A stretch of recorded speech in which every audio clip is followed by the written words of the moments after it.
Okay, I think I'm getting about done here. I'm making rabbit jerky. In case anybody wanting to know. It's a lot of work. I make deer jerky a lot,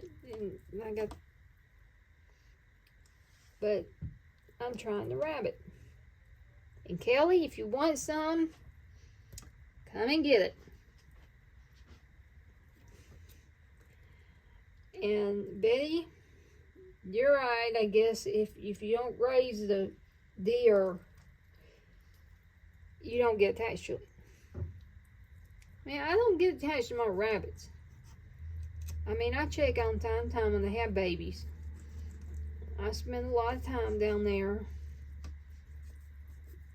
And, I've been working on some kennels and grow out cages, and figure it's easier to buy the play kennels than it is to build a rabbit hutch. Maybe you can divide the play kennels. I just divided a 72 by 48 into 3 sections of almost 48 inches by 2 feet. And I can also open it up. I got a door in there. I can open it up and use it as a grow out.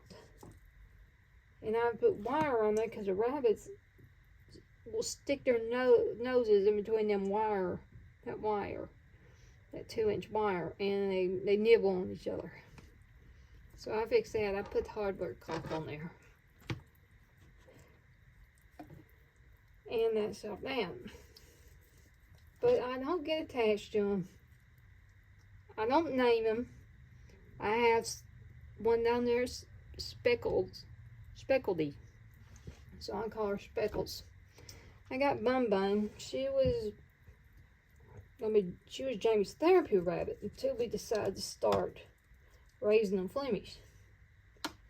But now Jamie's got Rex, and we're not keeping Flame because he's just gonna be too much to take care of. And I thought, he's not. I mean, they get along in the kennel, but the kennel's divided. But they get along. They keep each other company.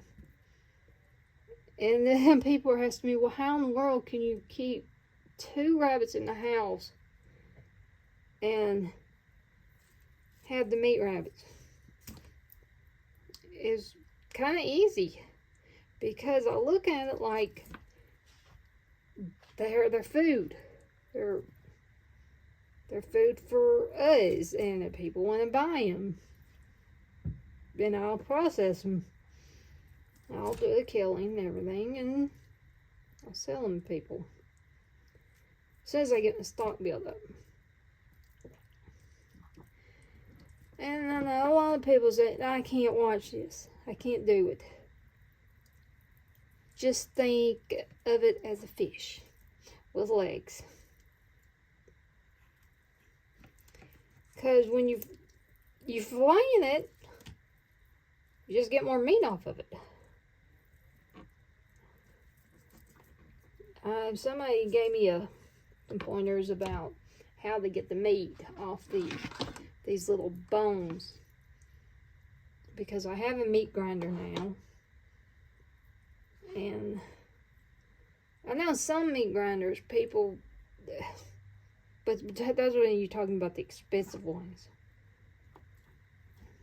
They will put the bones in there, and it will automatically just pull all the meat off.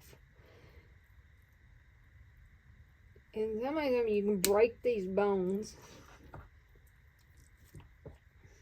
and I don't know how, but they told me you can just shred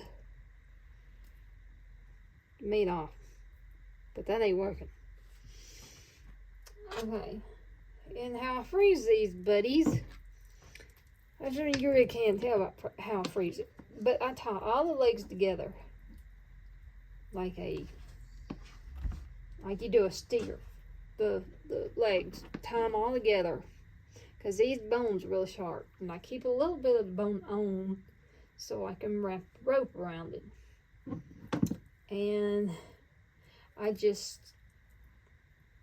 tie the legs down like that,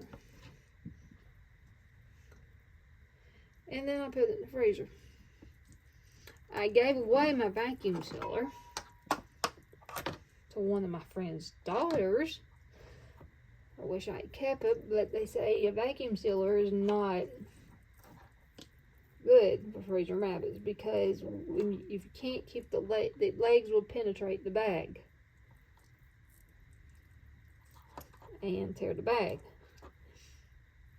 But vacuum sealers, and they're expensive, the bags are expensive.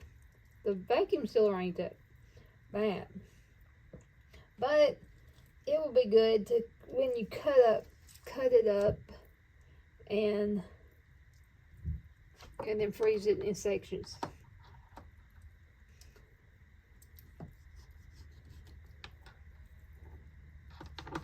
But I'm gonna jump off here.